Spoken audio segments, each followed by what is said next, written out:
Blog Talk Radio.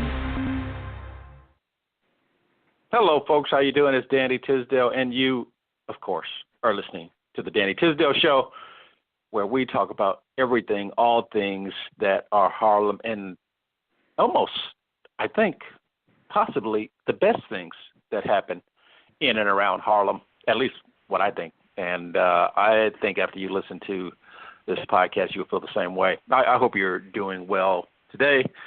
And hopefully after you listen to this podcast, you're feeling even better. We're calling and you are listening to Harlem World Radio. And we're going to have a nice podcast today. And as we usually do, and talk about some of the things that are happening on the education side of Harlem. You can check us out or hit us up with questions at twitter.com/HWMag. The same on Facebook, facebook.com/HWMag, and also at Harlem World Magazine hashtag if you have any questions, want to say anything, or follow up on this podcast that we're about to do. Also, don't forget to hit us up on the behemoth on the website at harlemworldmag.com, harlemworldmag.com. And without further ado, I want to get right into our conversation with a friend of mine, Mike McQuillan. He's a former U.S. Senate aide and a Peace Corps volunteer. He served on the NYPD Training Advisory Council. He teaches history and mathematics at Expeditionary Learning School for community leaders in Brooklyn. In addition, he is the author of an article posted on the website this past week that got tons of hits, and it's an op-ed titled "What Makes Social Protests Effective?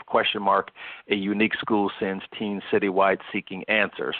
Last but not least, he's also a dad, a husband, father of two. Hey, how's it going, Mike? Hey, Danny. Really good to be with you. And vice versa. We worked together in the past in a education setting, and what I love is that we've remained connected. I wish we were working together, but the next best thing is to talk about the work that you're doing, and I want to give you your props for that and for sharing the What Makes Social Protests Effective article. We've had great response to it. Thank you.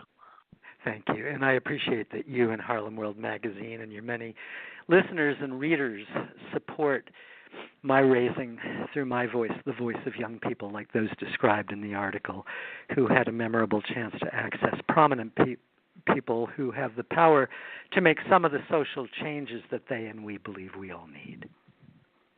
Yeah, and Mike, you know, it's I give you your props in a lot of different ways because you're kind of a modest guy, but you do great work, and for some reason I'm drawn to people like that. And so what, or should I say, who has inspired you to do the kind of work you do in your approach in the classroom?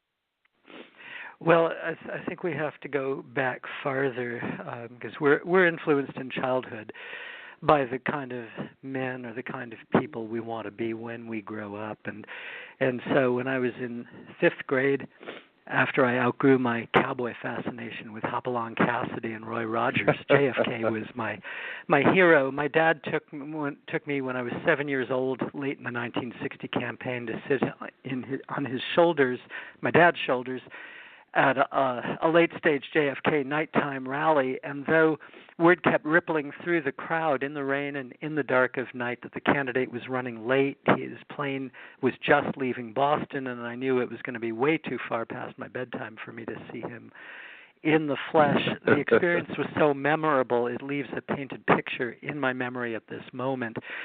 And later, Kennedy's saying that a man does what he must, I think, taught me that sometimes one needs to sail against the wind without taking reckless or undue risk, but for the sake of what one identifies as moral principle. And obviously, on a micro level, as a 7-year-old, I probably defined that in terms of cookies or getting to watch an extra cartoon show or something. But as we grow into adulthood and we experience the idea that the environment in which we're privileged to grow is often very different from the environment that's normal for most people, our ideas of moral justice and therefore our own moral integrity get refined and get sharpened.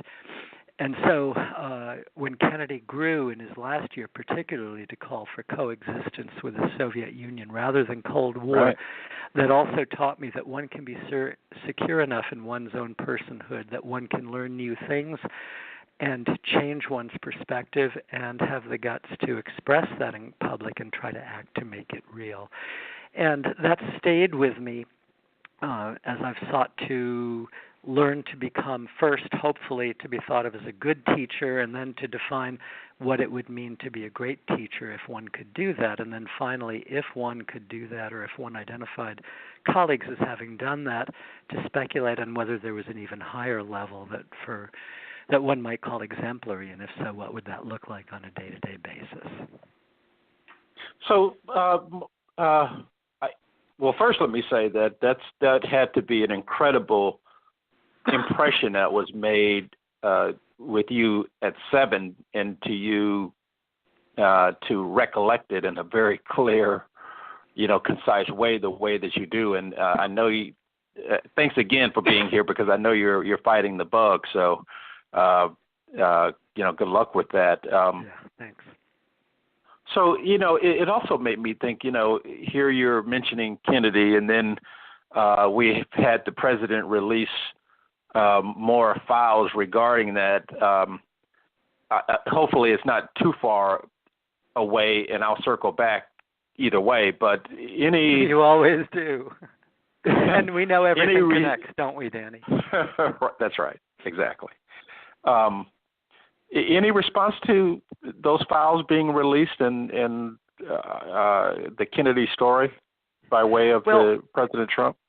Yeah, I mean, teaching history, one learns that the real object is to seek truth and to have classified materials declassified these 50-some years after the awful tragedy. Amazing. Certainly intrigues and interests me, particularly in light of the idea that perhaps there's a conceivable philosophical and political connection between the allegations and the likelihood of collusion between Russia and the Trump campaign and the present, and Cold War collusion by Russia in Kennedy's demise on the other. So I, like many Americans, am eager to have the time and space to actually look up the documents and go through them at whatever pace I can. However, having said that, I also want to make clear my commitment to the idea of celebrating Kennedy's life, not as the legend he's become or the marketing symbol he's been made out to be, not to be larger than in death than he was in life, but rather to see him as a man, as I do, who came from a privileged background, was thus understandably late to embrace civil rights with a degree of emotional commitment, as he finally became able to do again in 1963, a real crucible year for him after the assassination of Medgar Evers and the bombing of the 16th Street Baptist Church in Birmingham, but somebody who thus evolved in his outlook and then felt morally compelled to try to use the levers of power to engender a process of positive change. And I think had he lived, we would view Kennedy today as much differently, and I think the course of the country's subsequent direction would have been altered constructively. So that's where I prefer to put my focus, not to lament what has not been, but to ask myself when I look in the mirror, what can I do as one small, though strong human being to try to throw a pebble in the water and set forth some ripples to move us a little more toward doing good for each other rather than doing injustice for each other.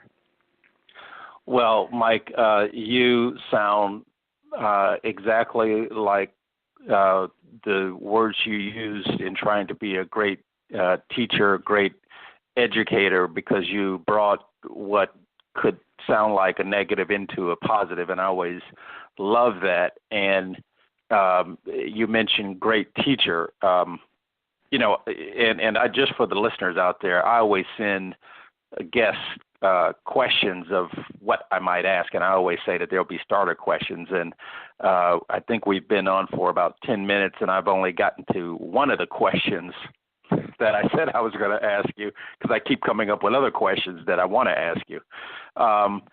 You mentioned earlier a great teacher, wanting to be a great teacher. I'm paraphrasing some of this. What does make a great teacher? I think in history there are two bottom line ideas that seem clear to me after struggling with finding an answer to that question for the past 18 years of teaching. First is I've come to see the idea that history comes alive when we frame it as stories of people who've struggled for positive changes in society, because that inevitably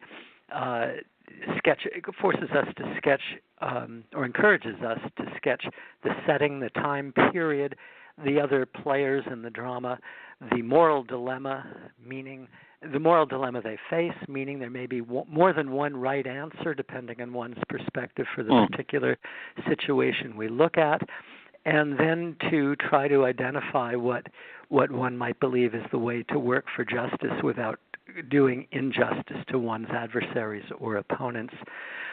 There's a wonderful essay about the basic idea of seeing history as stories by Professor Gordon Chang, a history professor at Stanford University, who reports that he was angered by the way he was taught history in high school, particularly remembering, as he does, an assignment where he had to memorize in order the names of all the presidents of the United States to that time. And I don't know the year, but the fact that we don't know the year tells us the story is important, because it's as memorable to Professor Chang today as it was when he was a young man in high school. And too often, with the overemphasis of recent years and perhaps a recent decade on standardized testing for its own sake, rather than interpreting in a flesh and blood way what are the strengths and needs of an individual student to help him or her grow into his or her full meant personhood. Too often there's memorization of fact without context. And I think that's contrary to what good or great teaching in history must be. All the other of the 2 points I mentioned is the idea of relating in a human way. Too often teachers, with the demands of completing a defined lesson plan in a 45-minute period, are forced to forego the sort of human relating one-to-one with individual students that would acquaint them with the best of each other and therefore establish a firmer foundation of trust with which to become able over time to do higher level academic work. And I'm thankful that in the school where I work, Leaders High School in Brooklyn's Lafayette building, most of our classes are co-taught, and thereby when one person may be leading the full class or working with a certain segment of the students, the other one can do more detective work, trying to draw out the quiet, address the distressed, encourage the advanced, students, and so on. And, as Reverend Daniel Berrigan said once, apart from his legendary 1960s civil disobedience protests, he was once asked, what do you think you have to show for all of your so-called noble efforts? And he said, it doesn't matter what I or anybody else thinks there is to show for it. What matters is it's good to do good because it's good to do good. And I think that's what really needs to be emphasized in contemporary teaching, particularly in a time where the one consensus we have in this country is that we don't have a consensus, and on the contrary, seem to be more bitterly divided than perhaps since the Civil War. Well, I love that, and I wanted to, kind of transition a bit, because just about every educator I know really works pretty hard to be the best that they can be. And I don't think educators, teachers get enough props for the work that they do that's above and beyond what the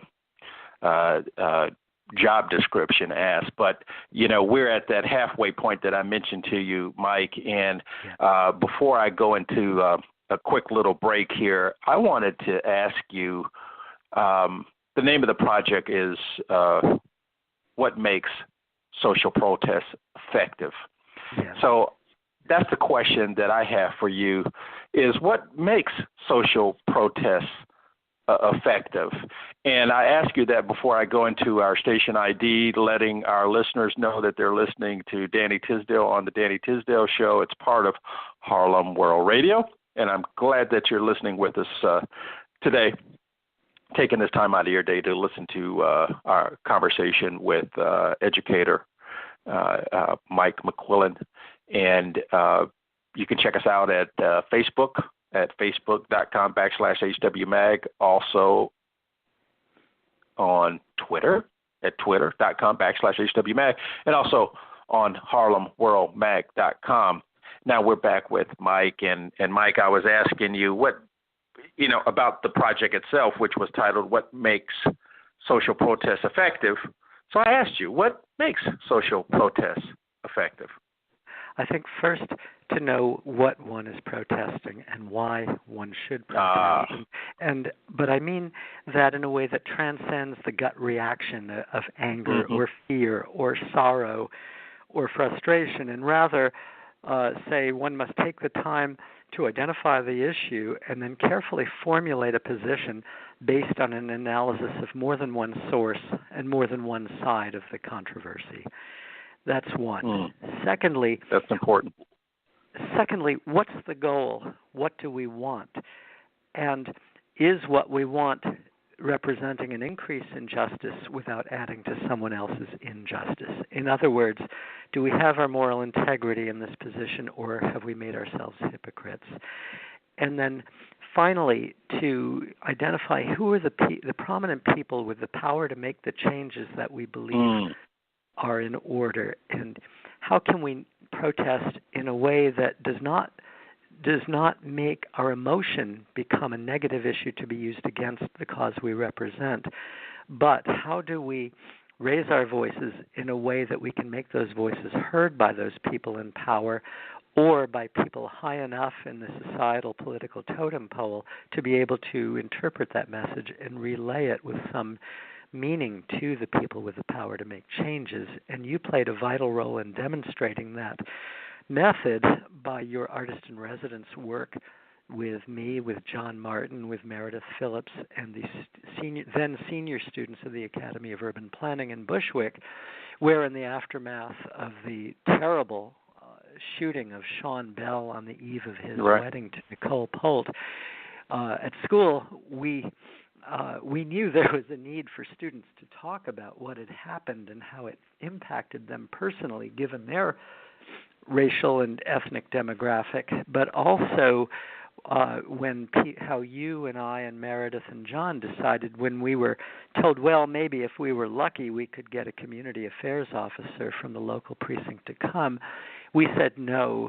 The commissioner, Ray Kelly, at the time, is the one with the power to make changes on stop and frisk and use of force and racial profiling that we worked with the students to express and to itemize through your wonderful performance art, your illustrative art, and also the example of you as a strong individual with your racial identity who could relate in a strong, collaborative way with people like myself who are light-skinned and come from a much different political orientation, most likely, in terms of our upbringing.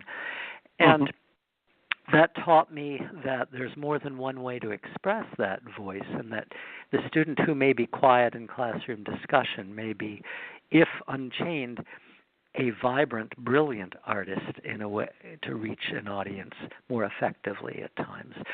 So finally, I recall Reverend Al Sharpton in our first meeting during the week-long social protest intensity project, saying to students of himself, when asked what he had learned from his long career of working for social justice, he said, quote, "When I was a young man protesting, I let my emotions run away with me, and that got me into trouble and damaged the cause that I was trying to advance. Now that I'm older, I see the importance of reason and time, and the role of emotion in fueling a protest while the role of reason is the one that guides the protest toward fruition. And I think that's wonderful, wonderful advice for young would-be protesters, and I think also Sharpton's addition that one needs to be consistent is also well worth reflecting on. A student asked me when I first became aware of him, and I said that marching behind him and many others in Howard Beach in January 1987, after the December 86 racial killings, was a personal turning point in my life, whereupon that same student asked the Reverend, how do you find the energy and motivation to keep going doing this work after all you've done and all you've sacrificed? And he said that he was impressed by watching Dr. King preach when Sharpton was a boy, and impressed and learned from joining his organization, and ultimately he decided that his mission would be the people, and he would be consistent in that through whatever lifetime awaited him. Yeah, and that was a really great point that you made, and I love the fact that you kind of helped me do my work for me, because I wanted to circle back to the story that you posted on the site, and Reverend Sharpton was a guest. Dr. Hazel Dukes, Dr. Tracy, Kissy. Is it Kissy? Kissy is how it's pronounced. Okay, Kissy, and some others from Leaders High School on the Lafayette campus. Is social protest for everyone, Mike, out in the street holding hands? Is that something that we all should do, or are there ways to have social protest and it's not necessarily in the street, it's not necessarily this, it's not necessarily that? Do we do it in our own special way, or we all should be out on the street holding hands and protesting? Well, even if we should all be out in the streets, which I'm not convinced we should, we all would not be in the streets. That's never happened, and I don't think it's going to happen. I think my daughter, Katie, who's 26, is right when she says everyone needs to find his or her own platform. You're a teacher. I'm a writer. I think what matters is not how we do good individually, but that we do good that we can define as good towards some sort of common end with our fellow citizens toward making this country at last live up to the democratic ideals that have been so long promised. Most certainly, and your daughter is right on, and it sounds like you've done a great job of raising the little one. And you have a son also, correct? Yes, that's right, a junior. Okay. He is a junior now at Penn State, where he began as a sports journalist and is branching out to music and broader social concerns in his writing. Oh, okay. Well, I'm sure I could speak to him because the Penn State football team is one of my faves. So, but I know we're not going to get into that. I just wanted to meeting. Right. But I'm equally proud of both of them, as you can well imagine. I could imagine. You and the wife done a great job. And of course, as I mentioned, we're at our last 5 minutes here, and I wanted to ask you. It sounds, and I know that you're doing intense work because there's intense things going on around the world, here in the United States and, of course, in New York City. What suggestion do you have for someone who wanted to follow in your footsteps, Mike? Well, as an educator, agent of change. I believe in conversation, so someone might drop me a line to my leader's email, which is mmcquillan@leaders6-12.org, and I would gladly respond. I believe that when two people converse about things that really matter together, they create a new insight or understanding that neither, including myself, could arrive at alone. And then I think also as a wise person, Dr. William Howard, who at the time was the first African-American president of New York Theological Seminary, said to me, think about how you got to know what you know and work backward to teach it to somebody else, and that will do a lasting good in the world. Finally, read widely, be aware of what you read. Yes. Choose sources that don't always agree with everything you believe to be true, so that you challenge yourself to fill in any gaps in your own understanding. Refine your opinion, and then share it with someone else and invite that person's honest feedback. Then together with that consensus, brainstorm together, what can we do to do good? And Mike, we're down to our last 4 minutes, and I have 2 questions for you, and I'm going to ask you those 2 questions at the same time. The first one is, where do you go? Well, let me ask that question differently. One, what is your favorite place in Harlem? The second one is, when you want to unwind, what do you do? With regard to the first question, Sylvia's is an obvious answer. We were there with our students to celebrate and culminate our project. And what struck me, was the wonderful meal we all had. And and these are kids who don't always eat breakfast. They're running late to get to school. They try to furtively snack on chips sometimes as classes ensue. And then at lunchtime, the vicissitudes of the quality of the school lunch may or may not be an issue. So to enjoy and share together a wonderful meal at Sylvia's is something I and we will never forget.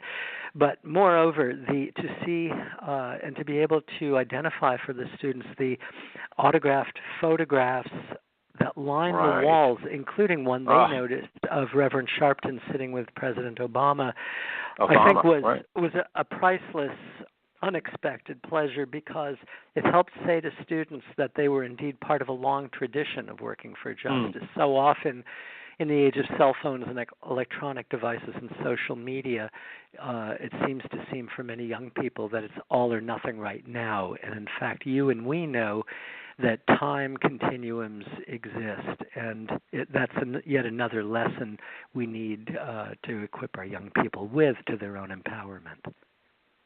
That's great, and I know they loved it, and what a great experience. So how do you, Mike, we're down to our last 2 minutes, I think. How do you unwind with all the work that you're doing and have some downtime for you, family, kids? What do you do? Well, less with the kids than I used to, because they're both on their own.